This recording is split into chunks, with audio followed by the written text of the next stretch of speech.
The first time Commander Elias Ward saw the alien princess cry, she was standing above his execution platform, pretending she did not care whether he lived or died. Rain hammered the silver towers of Keller Prime, while thousands of nobles watched from floating balconies draped in royal banners.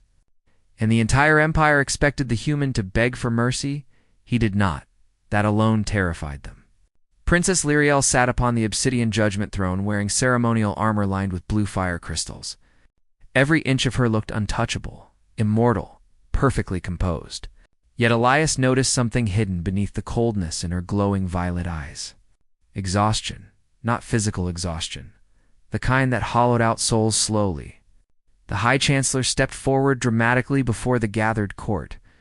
"Commander Elias Ward of Terra," he declared, "you stand accused of treason against the Celestian crown, conspiracy against the royal bloodline, unlawful interference in imperial military operations, and corrupting the princess with human ideology."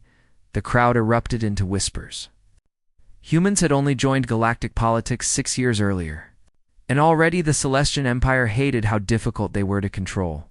Humans questioned things, argued constantly, ignored social hierarchy. Worse, they treated royalty like actual people. The Empire considered that dangerous. Princess Lyriel especially learned that lesson the hard way, because Commander Elias Ward refused to fear her from the moment they met.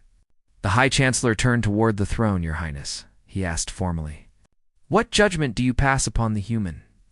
Silence stretched across the rain-soaked plaza.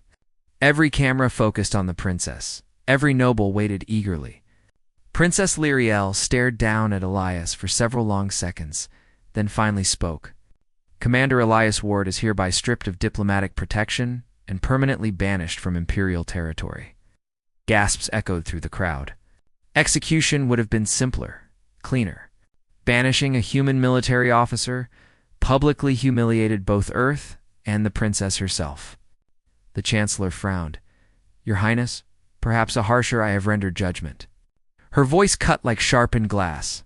Nobody argued further. Yet while the crowd celebrated the disgrace of the human, Elias noticed something strange. Princess Lyriel could not look directly at him anymore.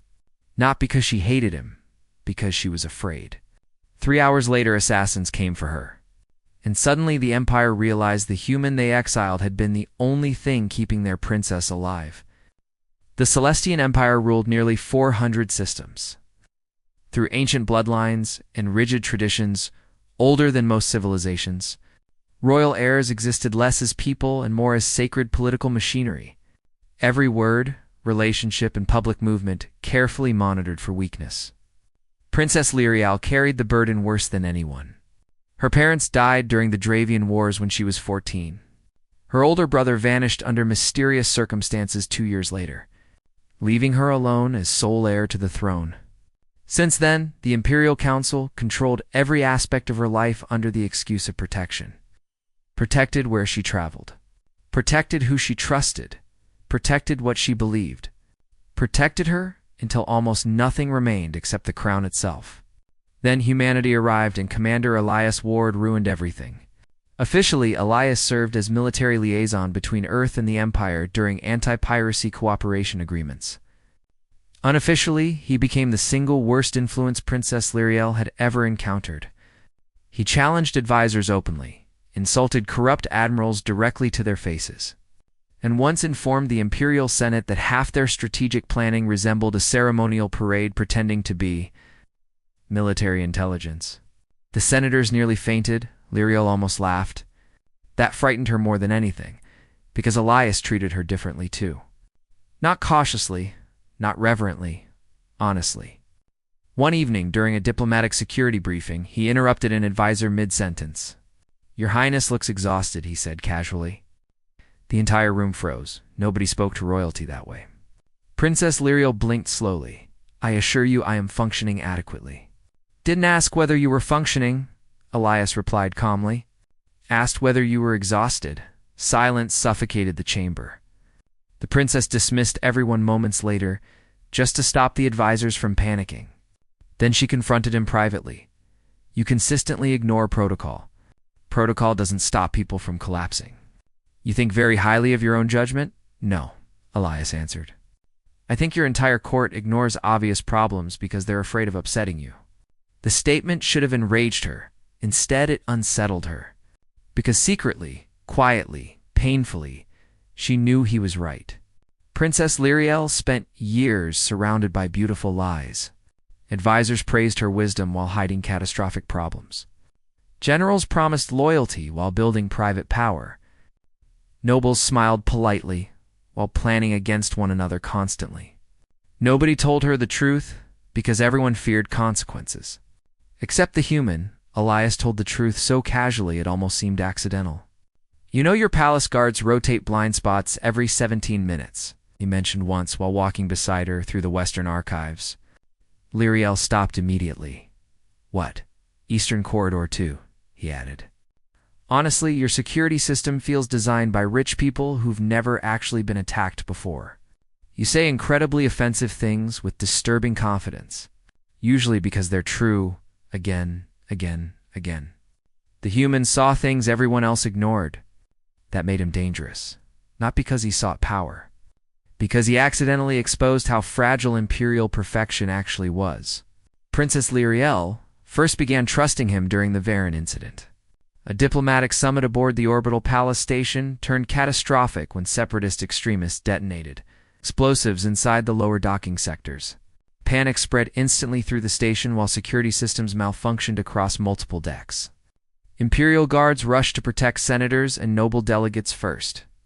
Civilians became secondary priorities almost immediately. Elias noticed. Why are evacuation routes still locked? He demanded. A security officer answered nervously. Priority extraction for ranking officials remains active. Elias stared at him like he had personally insulted humanity.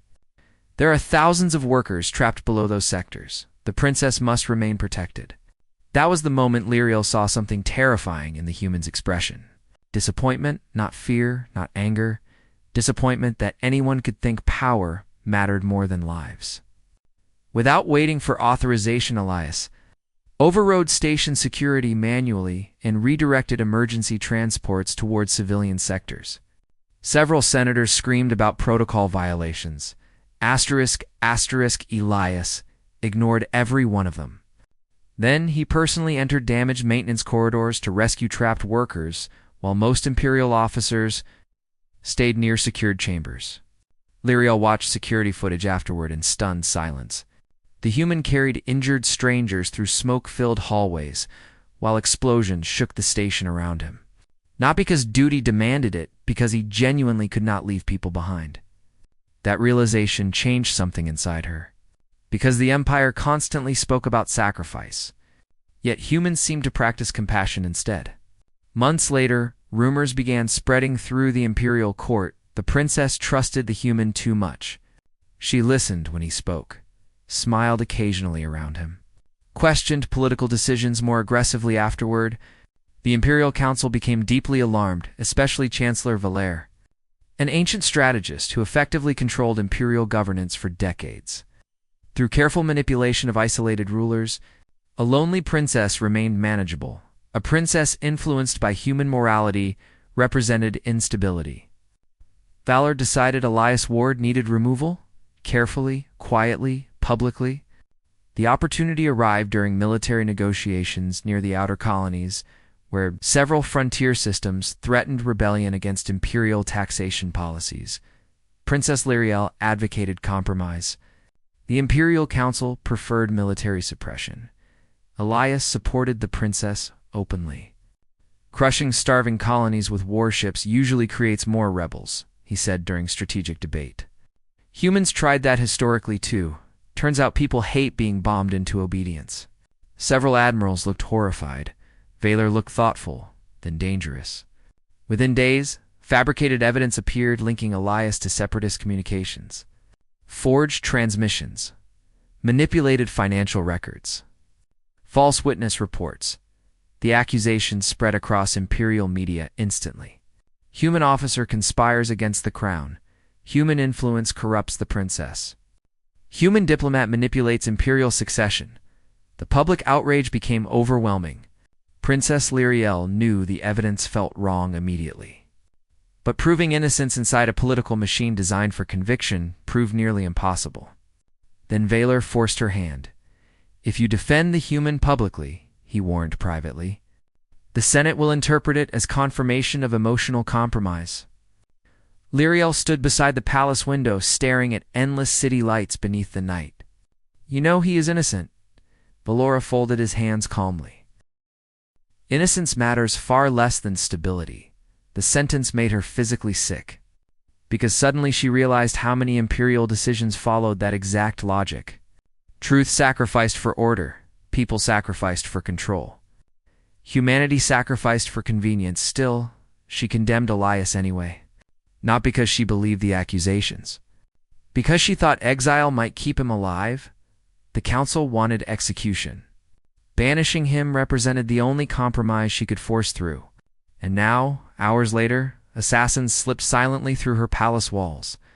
Princess Lyriel woke to screaming. Emergency alarms flashed red across her chambers, while explosions echoed through distant corridors. Her personal guards rushed toward the doorway moments before energy rounds tore through them from the darkness outside. The attackers moved with terrifying precision. Not terrorists, professionals. Imperial professionals, Lyriel understood instantly. The council never intended exile to end the situation. Elias was merely the first target. She was the second. The princess escaped through emergency corridors, while palace sectors descended into chaos around her. Smoke filled the eastern hallways. Security systems malfunctioned deliberately. And somehow, every assassin already knew royal evacuation routes. Someone inside the palace coordinated everything. That realization terrified her more than the gunfire. A surviving guard grabbed her arm desperately. "We must reach the lower shuttle platforms. They never made it." Assassins ambushed them inside the transit chamber. Plasma fire illuminated the metallic corridor, while the last loyal guards died almost instantly. Lyriel stumbled backward alone, cornered, weaponless. Then suddenly one assassin collapsed, with a combat knife buried through his throat. Another dropped before turning fully around. The third barely raised his rifle before a human slammed him headfirst into the wall hard enough to crack reinforced alloy. Commander Elias Ward stood in the smoke wearing dark civilian clothing soaked from rain. Eyes cold with exhaustion and fury. "You people seriously need better hobbies," he muttered. Princess Lyriel stared at him in disbelief. "You left, technically," Elias replied, while reloading a stolen weapon. "I was banished, not teleported." More footsteps echoed through the corridor. Elias grabbed her hand immediately. "Run now. Existential crisis later." The contact shocked her almost as much as his return. Nobody had touched her so instinctively in years. Not carefully, not ceremonially, like a person needing protection. They escaped through maintenance tunnels beneath the palace while assassins flooded upper levels, searching aggressively. Lyriel struggled to process reality around her. "You came back. You looked unconvinced during the sentencing." Elias answered bluntly, "You should hate me. Little busy preventing your murder currently." Again, those impossible human responses. Simple, practical, almost painfully sincere. They eventually reached abandoned transit sectors. Beneath the lower city where ancient rail tunnels stretched for kilometers beneath Keller Prime. For the first time in her entire life, Princess Lyriel sat completely alone without attendants. Surveillance drones or political observers surrounding her. Just darkness, cold metal, and a human the Empire declared traitor.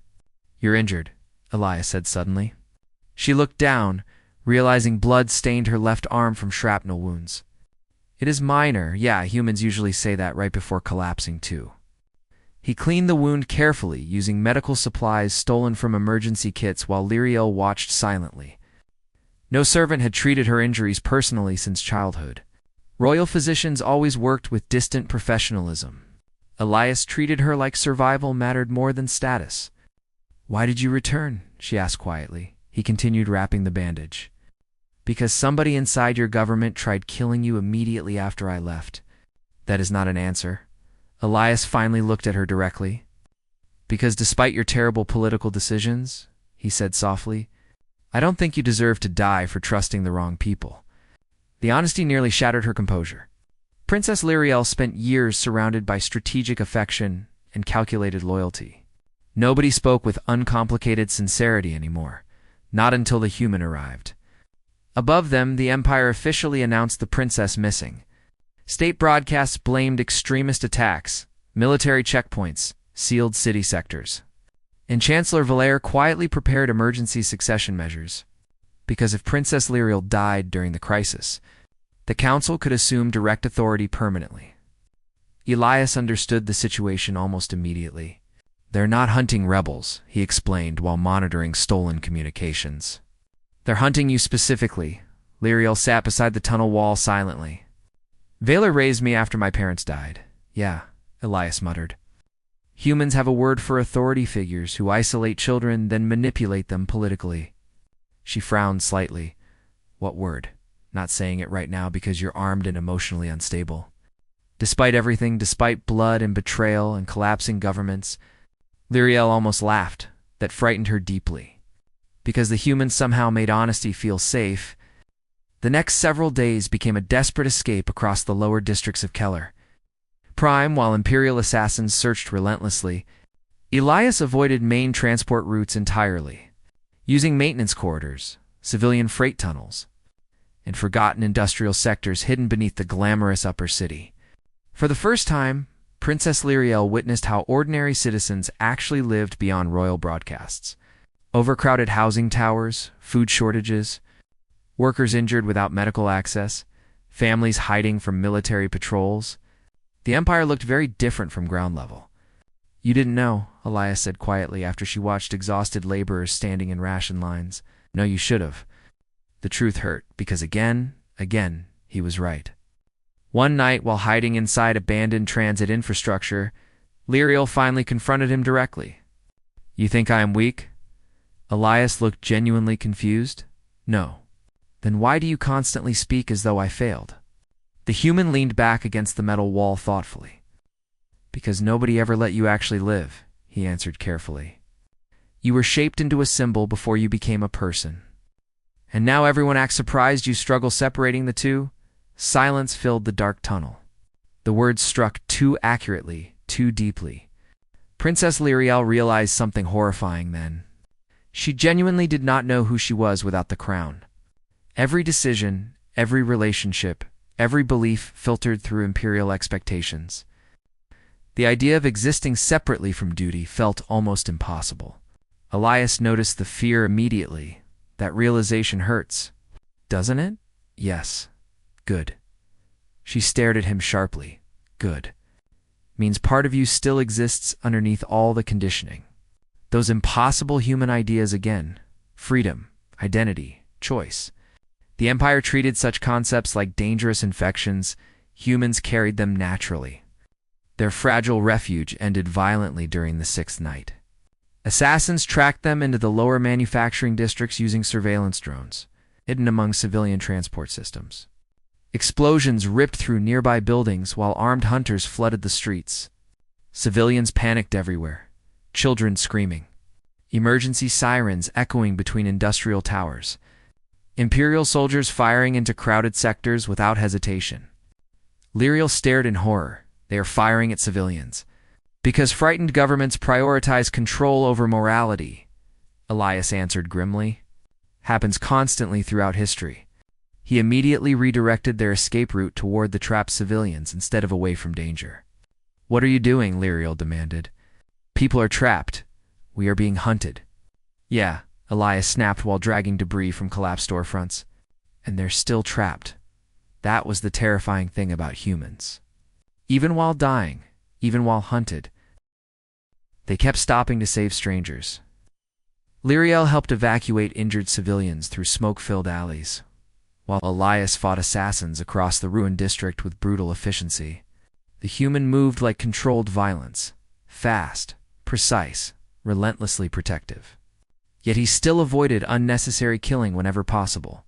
One attacker surrendered after injuries. Elias spared him instantly. Another tried using civilians as shields. Elias risked his own life to separate them before firing. Compassion remained present, even inside battle.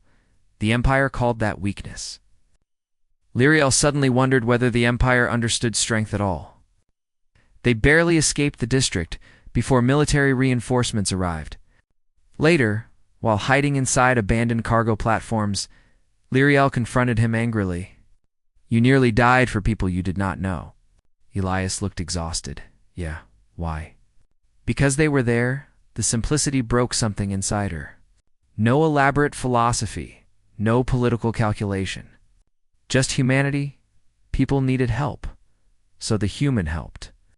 Princess Lyriel spent most of her life hearing leaders discuss sacrifice abstractly. Elias practiced compassion instinctively. And somehow, that difference changed everything. Meanwhile, Chancellor Vaylor tightened control across the Empire. Emergency military authority expanded. Political dissidents disappeared quietly. Media broadcasts declared Princess Lyriel psychologically compromised by human influence.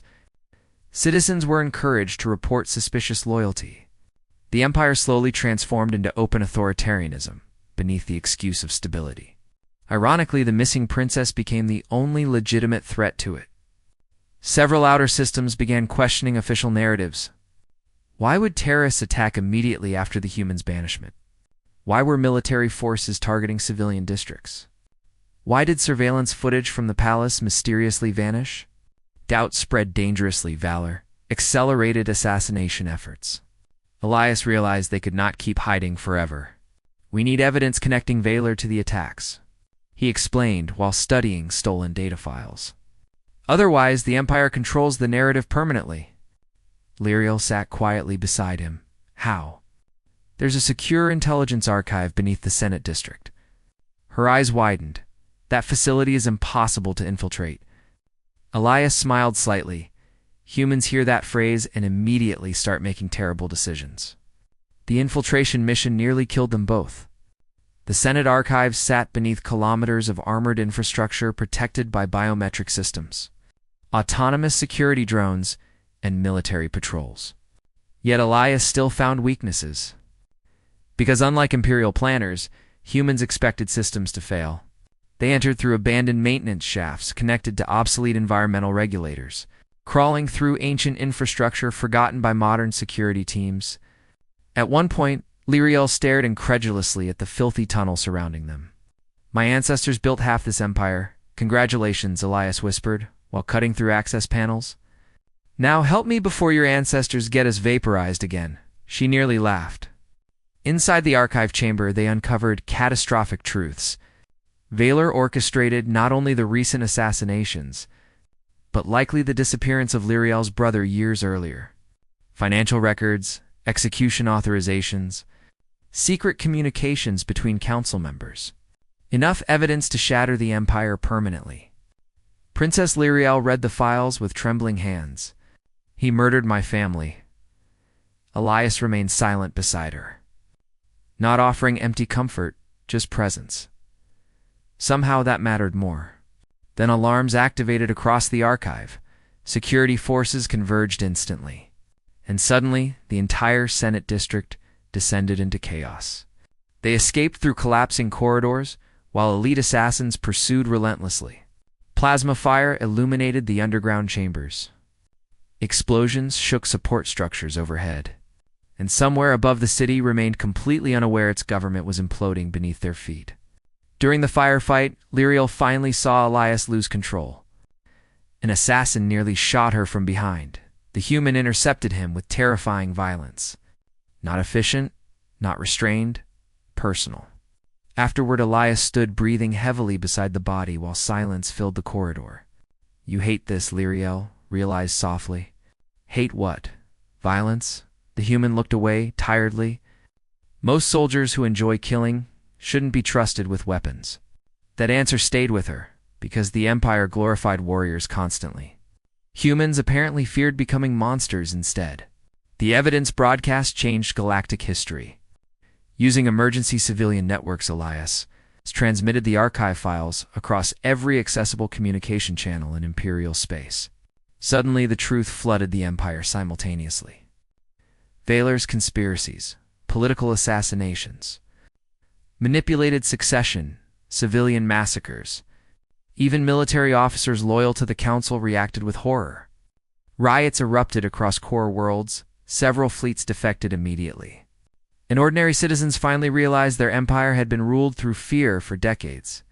Chancellor Valere responded with desperation. He declared martial law, ordered planetary communication shutdowns, and personally deployed elite death squads to eliminate Lyriel before public sympathy unified around her.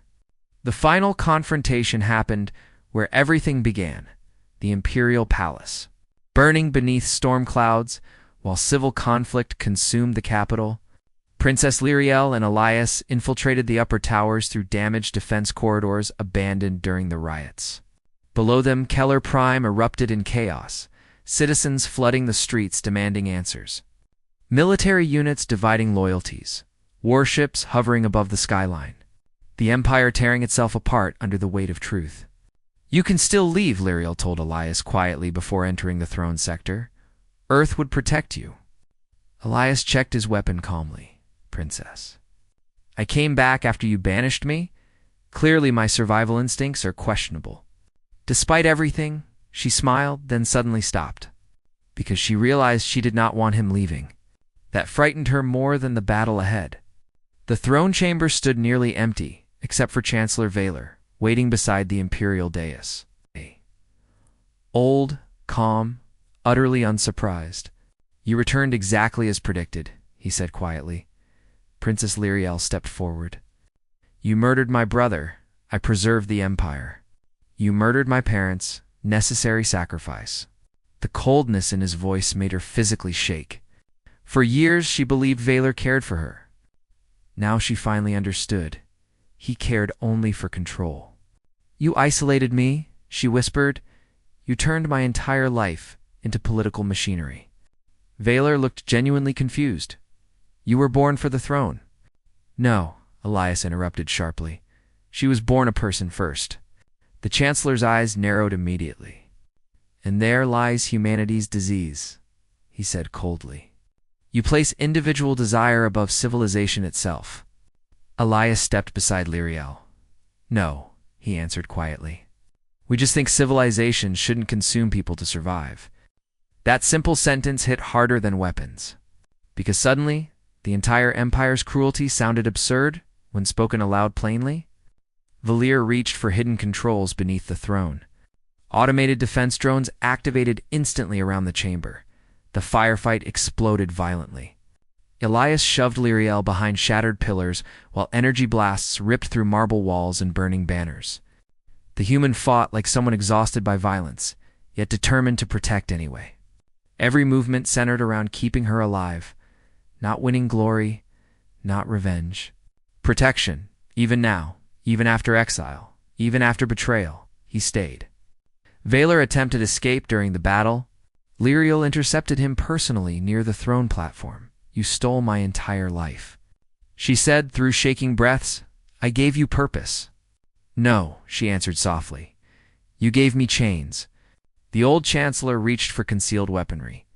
Elias fired first. One precise shot, then silence. The architect of imperial corruption collapsed beside the throne he spent decades controlling. For several moments, nobody moved. Outside the palace, riots continued echoing through the city. But inside the chamber, only quiet remained. Princess Lyriel stared at Valere's body without triumph. Only grief, because part of her childhood died beside him. Elias approached carefully. "You okay now?" "Yeah," he admitted softly. "Probably not something you recover from quickly." Again, honest. No false comfort, just truth. That mattered strangely more. The collapse of Valere's regime triggered massive political upheaval across imperial space. Military commanders surrendered gradually. The Senate dissolved emergency powers. Outer colonies demanded reform immediately. And throughout every system, citizens repeated the same impossible story. A human returned to save the princess after she banished him. History professors would spend centuries arguing over the political consequences. Ordinary people understood something simpler. The human came back because compassion mattered more than pride. That idea spread faster than revolutions. Weeks later, Princess Lyriel officially reclaimed authority before the Imperial Senate, while reconstruction efforts continued across the capital. For the first time in generations, the throne chamber lacked excessive ceremonial guards and surveillance ministers. Sunlight actually entered through restored windows. The difference felt symbolic somehow. The Senate waited silently, while Lyriel stood before them, wearing simple military attire instead of jeweled royal armor. "My empire taught me duty without freedom," she declared calmly. "It taught loyalty without trust, obedience without humanity, and nearly destroyed itself protecting those lies." Silence filled the chamber. Then she continued, "I will not continue ruling through fear disguised as tradition." Several senators looked horrified, others relieved. Far beyond the palace, billions watched the speech through public broadcasts. People listened because for the first time their princess sounded real. Not perfect, human, or at least close enough. After the ceremony, Elias found Lyriel standing alone upon the western balcony overlooking the recovering city. Smoke still drifted from damaged districts, while civilian transports crossed the skyline beneath evening stars. "You just terrified half the aristocracy," he informed her casually. "Only half progress." She laughed softly, then grew quiet again. "You should return home now." Elias leaned against the railing beside her. "Probably you nearly died because of me." "Technically, I nearly died because your government had unresolved emotional issues." The princess shook her head, smiling despite herself. "You joke constantly during serious conversations." Trauma response. Silence settled comfortably between them. Finally, Lyriel asked the question haunting her since the night of her banishment. "Why did you really come back?" Elis stared toward the city lights quietly for several moments. "Because when you sentenced me," he said softly, "you looked more afraid than angry. And people don't usually risk everything to protect someone they truly hate." Her chest tightened painfully. "I thought exile might save your life." "I know. You've still returned." "Yeah, why?" The human smiled faintly. "Princess," he answered gently, "you were surrounded by people who only loved the crown. Somebody needed to care whether you survived underneath it." The words nearly destroyed her composure completely. Because nobody had ever separated Lyriel from the throne before, not truly, not until the human. Years later, historians would describe the fall of Chancellor Valar as a political revolution. Military analysts would study how fragile authoritarian systems collapsed once truth escaped containment. Diplomats would praise the alliance between Earth and the reformed empire. But ordinary citizens remembered something far simpler. An alien princess banished the only person honest enough to challenge her world. And when assassins came, the human returned anyway. Not for power, not for reward, not because duty demanded it. Because humanity's greatest strength was never violence. It was the terrifying refusal to abandon people even after betrayal. That idea changed the stars forever. Many years later, Princess Lyriel stood beside Elias once more upon the restored palace balcony, where imperial banners now moved freely beside Terran flags under peaceful night skies. The city below no longer hid its poorer districts behind holographic illusions. Civilians walked openly through sectors once sealed by military authority, and laughter echoed through streets that previously feared silence.